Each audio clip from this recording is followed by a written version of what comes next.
राज्य भवन में 3 दिनों के लिए वसंत उत्सव की हुई शुरुआत। राज्यपाल गुरमीत सिंह ने वसंत उत्सव को लेकर किया उद्घाटन। सीएम धामी भी रहे मौजूद। विभिन्न प्रजातियों के फूल की लगाई गई प्रदर्शनी। उत्तराखंड के सीएम पुष्कर सिंह धामी ने मुख्यमंत्री आवास 12 विधानसभाओं की समीक्षा बैठक के दौरान विकास कार्यों के बारे में की गई चर्चा।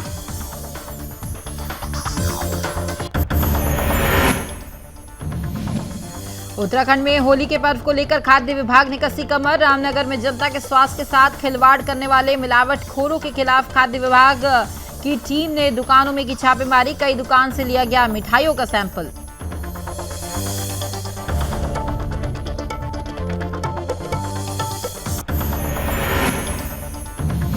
उत्तराखंड में G20 बैठक की तैयारियां हुई शुरू। रामनगर में जिलाधिकारी धीरज सिंह गवरियाल ने अधिकारियों के साथ की बैठक। जिलाधिकारी ने 28 से 30 मार्च तक रामनगर में होने वाली G20 बैठक को लेकर अधिकारियों को दिए आवश्यक दिशा निर्देश।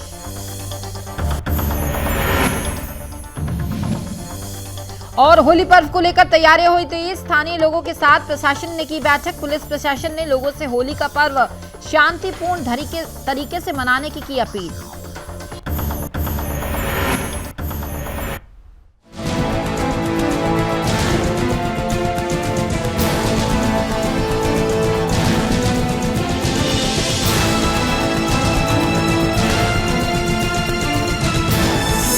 आप देख रहे हैं सुदर्शन न्यूज।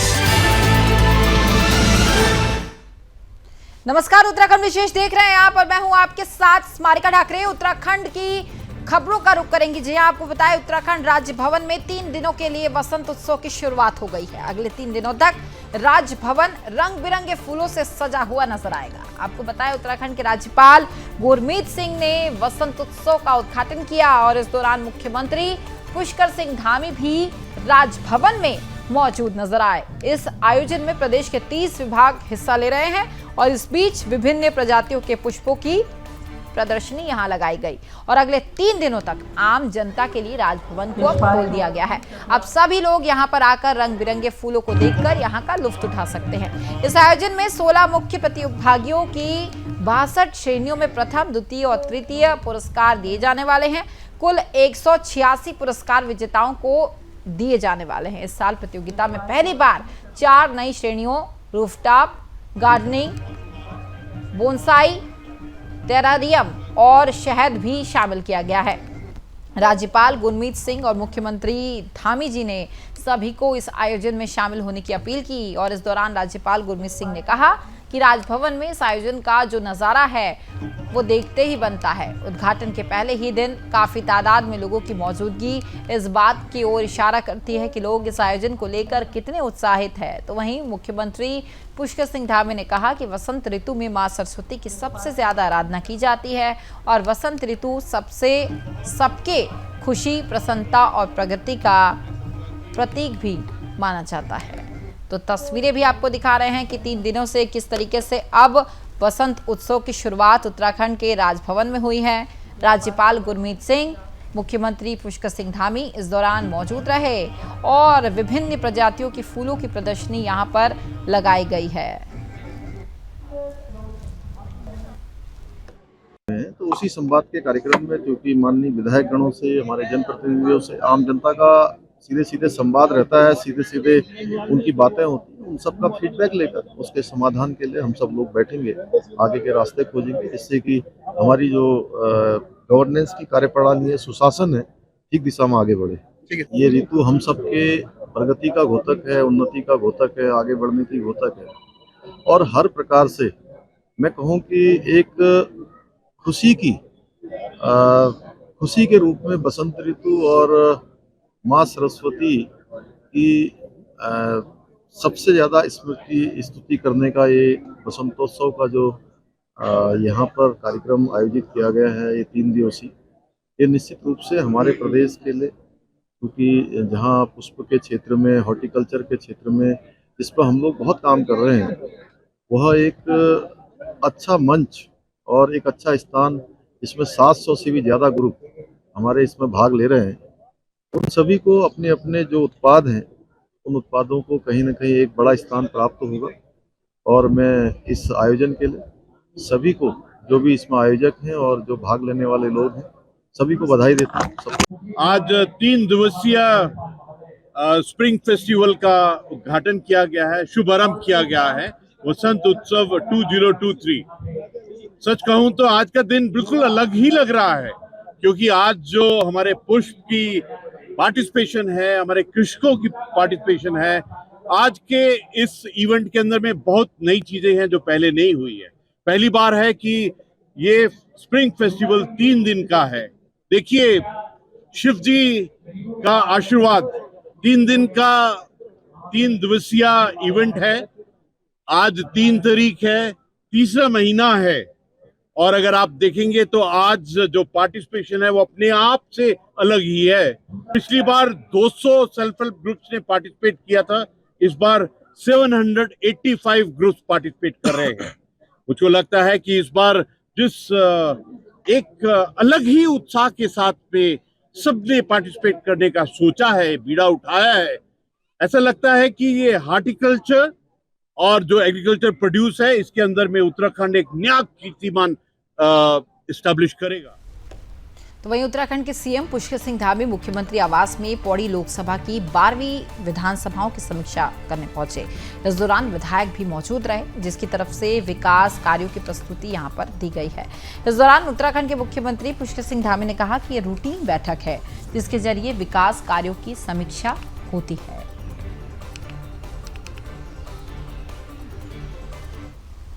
तो उसी संवाद के कार्यक्रम में, क्योंकि माननीय विधायक गणों से, हमारे जनप्रतिनिधियों से, आम जनता का सीधे सीधे संवाद रहता है, सीधे सीधे उनकी बातें होती हैं, उन सबका फीडबैक लेकर उसके समाधान के लिए हम सब लोग बैठेंगे, आगे के रास्ते खोजेंगे, जिससे कि हमारी जो गवर्नेंस की कार्यप्रणाली है, सुशासन है, ठीक दिशा में आगे बढ़े। वहीं उत्तराखंड में होली के पर्व को लेकर खाद्य विभाग की तरफ से तैयारी अब शुरू कर दी गई। इसी कड़ी में रामनगर में होली पर्व को लेकर जनता के स्वास्थ्य के साथ खिलवाड़ करने वाले मिलावटखोरों के खिलाफ शुक्रवार को खाद्य सुरक्षा विभाग की टीम ने कई स्थानों पर छापेमारी की कार्रवाई की है। खाद्य सुरक्षा विभाग की इस कार्रवाई की भनक लगते ही कई मिलावटखोर अपनी अपनी दुकानों को बंद करके मौके से फरार हो गए। आपको बताएं कि शुक्रवार को जिला अभिहित अधिकारी संजय कुमार सिंह, खाद्य सुरक्षा अधिकारी रामनगर नंदकिशोर और खाद्य सुरक्षा अधिकारी हल्द्वानी कैलाश चंद्र टमटा की संयुक्त टीम ने छापेमारी की कार्रवाई को अंजाम दिया।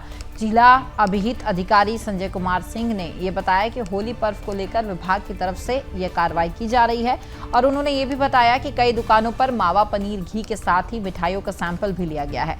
उन्होंने बताया कि इसके साथ ही कुछ दुकानों पर गंदगी मिलने के साथ ही विभाग के नियमों का उल्लंघन भी पाया गया, और ये भी बताया गया कि ऐसे दुकान मालिकों को नोटिस देने के साथ ही व्यवस्था दुरुस्त करने के निर्देश भी यहां पर दिए गए हैं। साथ ही इसके बावजूद भी दुकानों में विभागों के नियमों का उल्लंघन पाया गया तो नियमानुसार कार्रवाई की बात भी यहां पर की गई है। तो होली का त्यौहार निकट है और मिलावटखोरों के खिलाफ अब उत्तराखंड सरकार की जो पहल है वो शुरू हो चुकी है, क्योंकि आपने देखा कि जब त्यौहार आते हैं तब मिलावटखोरी बहुत अधिक बढ़ जाती है। चाहे दूध की बात करें, पनीर की बात करें, मिठाई बनाने के लिए जो मावा यूज़ होता है उसके लिए भी इस तरीके से मिलावटखोर बहुत ज़्यादा बाज़ार में मिलावटखोरी करते हुए पाए जाते हैं। इसे लेकर अब उत्तराखंड सरकार नकेल कसने में लगी हुई है और मिलावटखोरों के खिलाफ पहल की जा रही है। खाद्य विभाग की कार्रवाई देखिए किस तरीके से उत्तराखंड के रामनगर में यहां पर की गई है।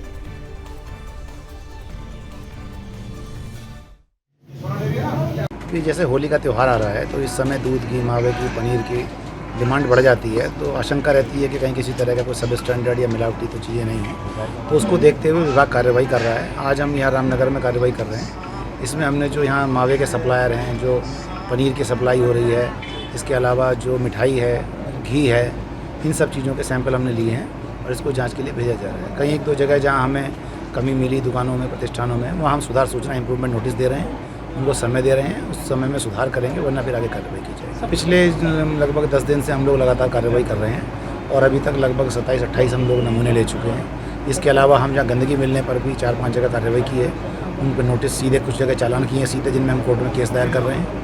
कहीं को जो लाइसेंस नहीं पाया गया उस पर भी कार्रवाई कर रहे हैं। इसके अलावा जो दूध की सप्लाई है, मावे की सप्लाई है, उनकी भी लगातार चेकिंग करके कार्रवाई कर रहे हैं और होली तक की कार्रवाई लगातार चलती रहेगी। ऐसा है, जो हमारी कार्रवाई है ये लगातार पूरे साल चलने वाली कार्रवाई है और इसमें किसी तरह की कोई ढील वाली नहीं है और किसी तरह की अगर कोई शिकायत है तो विभाग को अगर आप शिकायत दें तो उसमें कार्रवाई की। तो वहीं उत्तराखंड में G20 बैठक को लेकर पूरे जोरों शोरों से तैयारियां चल रही। इसी कड़ी में रामनगर में जिलाधिकारी नीरज सिंह गवरियाल ने रामनगर तहसील सभागारों में पहुंचकर अधिकारियों के साथ बैठक की है। बैठक लेते हुए 28 से 30 मार्च तक रामनगर में होने वाली G20 बैठक को लेकर आवश्यक दिशा निर्देश यहां पर दिए गए। जिलाधिकारी ने कहा कि नैनीताल जिले की सीमा गटप्पू बैरियर से रामनगर के ग्राम ढिकली तक क्षेत्र को कई सेक्टर में बांटकर क्षेत्राधिकारी को जिम्मेदारी सौंपी गई।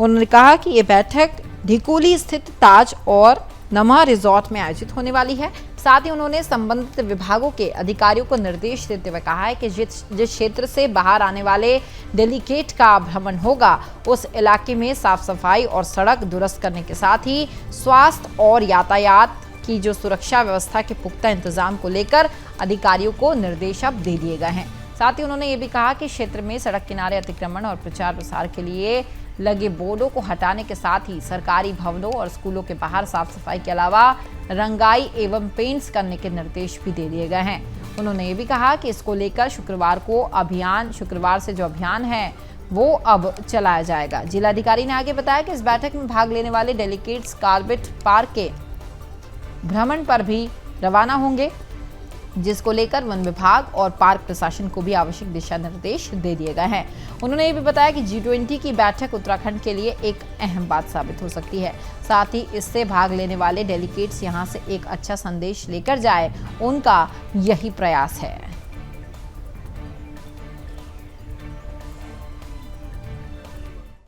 बहुत ही प्रेस्टिजियस मोमेंट रहेगा हमारे लिए, क्योंकि रामनगर में जब G20 का कॉन्फ्रेंस होगा तो इसका एक जो पूरा हाईलाइट आपका होगा रामनगर का एरिया, पूरा उत्तराखंड होगा। और जो कॉन्फ्रेंस हमारी 28, 29, 30 तारीख को है तो उसमें लगभग 100 के करीब डेलीगेट्स आएंगे, जिसमें 70 के करीब विदेशी डेलीगेट्स हैं और 30 के करीब हमारे भारतवर्ष से हैं। तो उसमें जो अभी तक फाइनल हुआ है तो उसमें ताज और आपका नमो में हमारा प्रोग्राम रहेगा। तो इन्हीं चीज़ों को मद्देनज़र रखते हुए जितने भी डिपार्टमेंट्स हैं आज उन लोग को बुलाया हमने। और जो हमारे डिस्ट्रिक्ट में गड़प्पू से लेकर रामनगर डिकोली तक जितना भी एरिया हमारा पड़ रहा हो तो उसमें हम लोगों ने सेक्टर्स में डिवाइड किया है। सुरक्षा के दृष्टिकोण से और हेल्थ के दृष्टिकोण से, इमरजेंसी की दशा में मेडिकल की टीमें हमारी ज़रूरत क्या रहेगी उसकी भी व्यवस्था के लिए CMO को निर्देशित किया है। और सुरक्षा में हम लोग को क्या देखना पड़ेगा, चाहे फॉरेस्ट का एरिया काफ़ी पड़ रहा है इसमें, अब पुलिस अपने सिविल क्षेत्र में कर सकती है, इसलिए फॉरेस्ट डिपार्टमेंट और सारे लोग को हम लोगों ने निर्देशित किया है। तो वहीं उत्तराखंड में होली पर्व को लेकर तैयारियां तेज हो गई है। इसी कड़ी में खटीमा में होली के पर्व को लेकर थाने में स्थानीय लोगों के साथ साथ पुलिस प्रशासन ने भी अब बैठक करनी शुरू कर दी है। आपको बताएं कि 4 दिन बाद होली का त्यौहार है, जिसे लेकर खटीमा कोतवाली में SSI अशोक कुमार स्थानीय लोगों के साथ बैठक करने पहुंचे, जिसमें ये कहा गया कि होली का त्यौहार रंगों का त्यौहार होता है, इसलिए सभी लोग खुशी से और शांतिपूर्ण तरीके से इस त्यौहार को मनाएं और जिसे रंग से ऐतराज है वो अपने घरों पर ही रहे। वहीं खटीमा SSI अशोक कुमार ने मीडिया से रूबरू होते हुए कहा कि होली के त्यौहार को शांतिपूर्ण ढंग से मनाया जाए और कोतवाली में बैठक भी की गई है। साथ ही उन्होंने ये भी कहा कि होली के दिन हुड़दंग मचाने वालों पर भी पुलिस अब पैनी नज़र बनाए रखेगी और बाजार को लेकर भी कहा गया कि पुलिस की तरफ से अभियान यहां चलाया जाएगा, जिससे आम जनता को और आम आदमी को रास्ते में चलने में कोई भी समस्या उत्पन्न ना हो सके।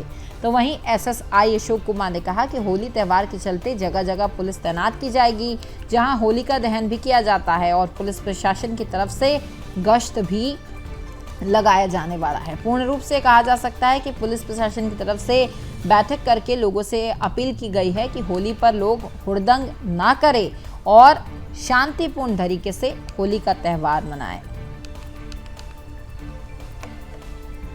चौराहे पे ना वो समस्या देखिए, जो हमारा जो देश है, हमारी प्रांत है, यहाँ विभिन्न समुदाय और विभिन्न संप्रदाय के लोग रहते हैं तो कोई भी जब बड़ा त्यौहार आता है तो पुलिस प्रशासन उस त्यौहार को संपन्न कराने के लिए सभी वर्गों, सभी संप्रदाय, सभी धर्मों के लोगों को और सामाजिक लोगों को, व्यापार मंडल के लोगों को और शहर के प्रतिष्ठित लोगों को बुलाकर त्यौहार को शांतिपूर्वक और सौहार्दपूर्वक संपन्न कराने के लिए अपील कर रहे हैं। तो इसी कड़ी में आज हमने जो आगामी होली पर्व आ रहा है, होली त्यौहार आ रहा है, उसको शांतिपूर्वक सौहार्दपूर्वक मनाए जाने के लिए समस्त हमारे क्षेत्र के दोनों समुदाय के लोगों को और जनप्रतिनिधियों को और प्रतिष्ठित लोगों को, व्यापार मंडल के लोगों को बुलाकर होली पर्व को सकुशल संपन्न करने हेतु सभी से सहयोग मांगा गया। सभी के द्वारा अपेक्षित सहयोग देने का आश्वासन दिया, क्योंकि हमें हर कोई त्यौहार शांतिपूर्वक संपन्न करना है।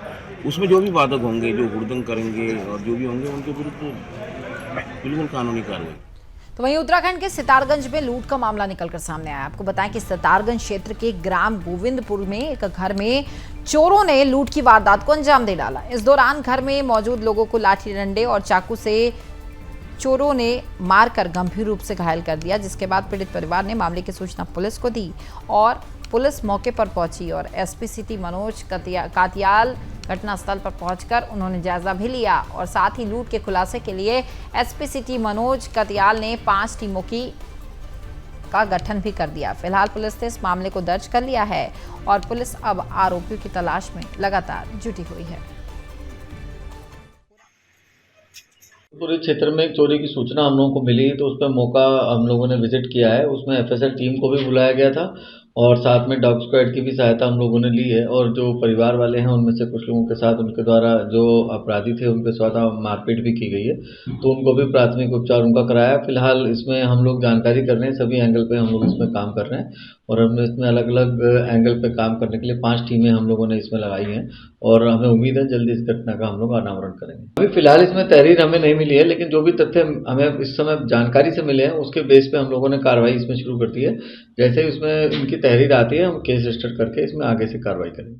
तो वहीं उत्तराखंड के लालकुआ में बीते सालों की तरह इस साल भी स्थानीय लोगों ने क्षेत्र की खुशहाली, तरक्की, आपसी सौहार्द और बेहतर स्वास्थ्य की कामना को लेकर ग्वालापुर के बागवल जाला स्थित श्री शिव बागनाथ मंदिर में लोगों ने पूजा अर्चना करके क्षेत्र की खुशहाली की कामना की। इस दौरान भारी संख्या में ग्रामीण मौजूद रहे और इस बीच स्थानीय लोगों की तरफ से हवन और कन्या पूजन के साथ विशाल भंडारे का आयोजन भी किया गया।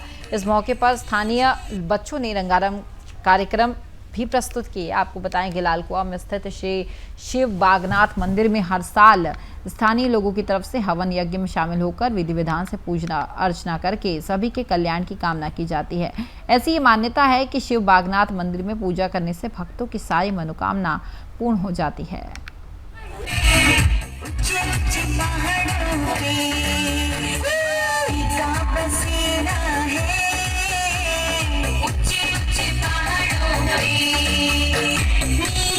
पूजन यहाँ पर किया जाता है।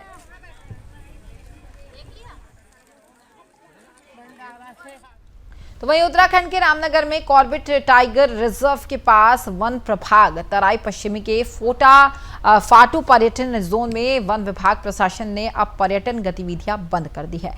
इसका मुख्य कारण घायल बाघ का इस क्षेत्र में दिखना है। जी हां, पर्यटकों की सुरक्षा के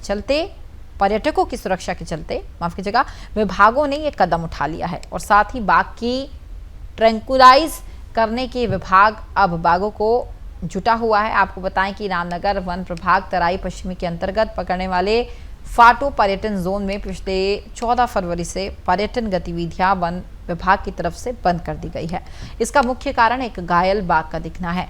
वीडियो बनाने के दौरान पर्यटक ये भी कहते हुए नजर आ रहे हैं कि ये बाघ घायल है और इसकी सूचना कर्मचारियों को देते हैं। तो वहीं इस विषय में जानकारी देते हुए तराई पश्चिमी के डीएफओ प्रकाश आर्या ने बताया कि हमारे फाटो पर्यटन जोन के जंगल में एक घायल बाघ का वीडियो तेजी से वायरल हो रहा है, जो किसी पर्यटक की तरफ से बनाया गया है। उन्होंने बताया कि घायल बाघ का ये वीडियो इस जोन में भ्रमण के लिए गए पर्यटकों द्वारा अपने मोबाइल में कैद किया गया था और घटना की जानकारी मिलने के बाद हमारी टीम वहां सर्च ऑपरेशन के लिए पहुंची और ये सर्च ऑपरेशन यहां पर चलाया गया। तो वहीं डीएफओ ने यह भी बताया कि बाघ को जब तक ट्रैंकुलाइज नहीं किया जाता है तब तक फाटो पर्यटन जोन को बंद रखा जाएगा, ताकि किसी भी पर्यटक को कि ये बाघ के द्वारा कोई भी परेशानी ना हो और बाघ को जल्द से जल्द रेस्क्यू करके उसका ढंग तरीके से इलाज जो है वो कराया जाए। इसलिए फाटो जोन को विभाग के द्वारा फिलहाल के लिए अभी बंद कर दिया गया है।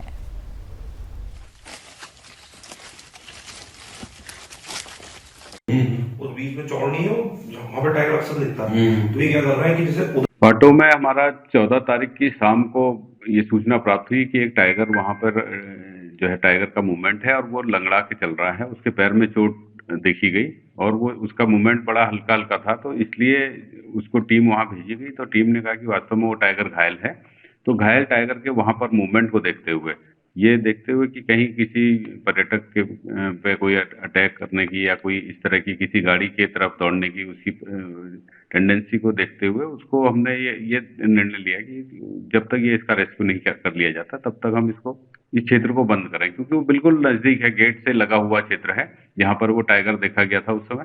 तो ये देखते हुए कि कहीं ऐसा ना हो कि कोई इस तरह की कोई अप्रिय घटना हो जाए, इसको देखते हुए गेट को बंद किया गया। मतलब ये तो केवल इसलिए हम लोग ने बंद किया कि सुरक्षा को देखते हुए अब हमारी सारी एनर्जी अब हम उसको टाइगर को ट्रेस करके उसका रेस्क्यू करने के लिए हमारी तैयारी है। Chief wild life warden sir के स्तर से हमको परमिशन प्राप्त हो चुकी है और सारी गाइडलाइन और उसकी जो गाइडलाइंस है उसको फॉलो करते हुए, एसओपी फॉलो करते हुए अब हम लोग उसका रेस्क्यू करने की तैयारी कर रहे हैं। जैसे ही वो रेस्क्यू करके उसको वहां से रेस्क्यू सेंटर भेज दिया जाएगा, उसके बाद तत्काल टूरिंग गतिविधियां। तो चलिए बात करेंगे उत्तराखंड के देवाल की। जी हाँ, देवाल के देवसारी और सरकोट गांव के ग्रामीणों ने चमोली हाइड्रो पावर प्रोजेक्ट्स का खिलाफ अब मोर्चा खोलना शुरू कर दिया। तो वहीं स्थानीय लोगों ने चमोली हाइड्रो पावर पर अनदेखी का आरोप लगाते हुए कहा है कि देवसारी और सरकोट गांव से गुजर रही 33 केवी विद्युत लाइन के तार झूल रहे हैं, लेकिन परियोजना इस ओर बिल्कुल ध्यान नहीं दे रही। पिछले लंबे समय से चमोली हाइड्रो पावर हाउस से 33 केवी सब स्टेशन तक जाने वाली 33 केवी विद्युत लाइन के तार काफ़ी नीचे झूल रहे थे, जिससे हमेशा खतरा बना रहता है। ग्रामीणों ने विद्युत लाइन शिफ्ट करने की अब फिलहाल मांग करनी शुरू कर दी है।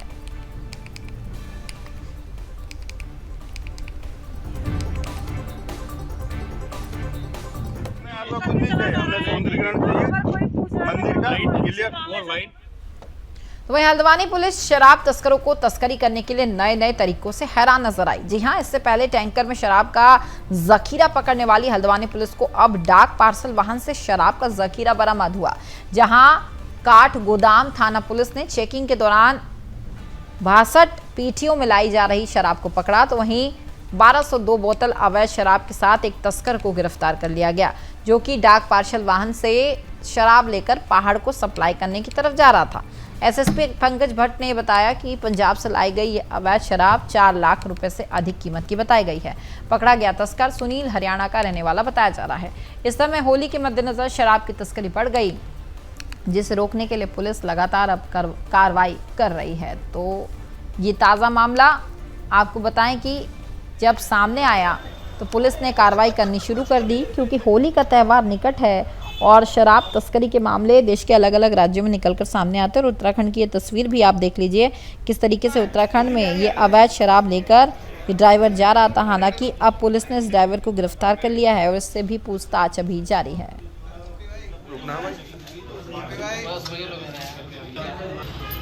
मैं सुनील ये झज्जर का रहने वाला है, हरियाणा का बेसिकली, और ये पंजाब से शराब लाता है भारी मात्रा में। इसके पुलिस के पास पहले से जो है इस पे पुलिस काम कर रही थी, तो इसमें एसओजी और पुलिस काठगोदाम पुलिस द्वारा एक कंबाइंड अभियान चलाया गया, जिसमें खेड़ा के पास जो है ये गाड़ी रोकी गई। इसमें डाक पार्सल लिखा हुआ था।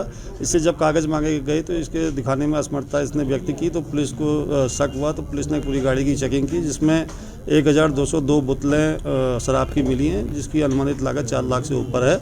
और इसमें सुनील को गिरफ्तार किया गया। और इसमें पुलिस ये कहाँ से ला रहा था, पंजाब से, और पहाड़ में ये किसे बेचने जा रहा था, इनकी अभी पड़ताल चल रही है और इसमें आगे की कार्रवाई। तो वहीं उत्तराखंड के पौड़ी में एक नाबालिग बच्ची के साथ दुष्कर्म का मामला सामने आया। आपको बताएं कि चौबट्टा खाल विधानसभा के सतपुली तहसील क्षेत्र के एक गांव में 12वीं कक्षा में पढ़ने वाली छात्रा के साथ जबरन युवक ने दुष्कर्म किया और पीड़िता की तहरीर पर राजस्व पुलिस ने पॉक्सो एक्ट में मामला दर्ज करके मामले को रेगुलर पुलिस को हस्तांतरित कर दिया है। तो वहीं उप जिलाधिकारी संदीप कुमार ने बताया कि सतपुली तहसील के एक गांव की 12वीं में अध्ययनरत नाबालिग किशोरी ने तहरीर के अनुसार पास गांव के ही एक व्यक्ति ने घर के निकट खेतों में उसके साथ उसे भयभीत करके दुष्कर्म कर दिया। जिलाधिकारी ने मामले की गंभीरता को देखते हुए मामले को रेगुलर पुलिस को ट्रांसफर कर दिया। फिलहाल अब इस पूरे मामले में अभी कार्रवाई जारी है। तो पूरा मामला उत्तराखंड के पौड़ी जिले का है, जहां एक बच्ची के साथ दुष्कर्म का मामला सामने आया। 43 वर्षीय इस व्यक्ति ने इस छोटी सी बच्ची का दुष्कर्म किया। अब इस पूरे मामले में अब पुलिस गंभीरता से काम कर रही है और आगे की कार्रवाई अभी जारी है, जांच पड़ताल भी जारी है।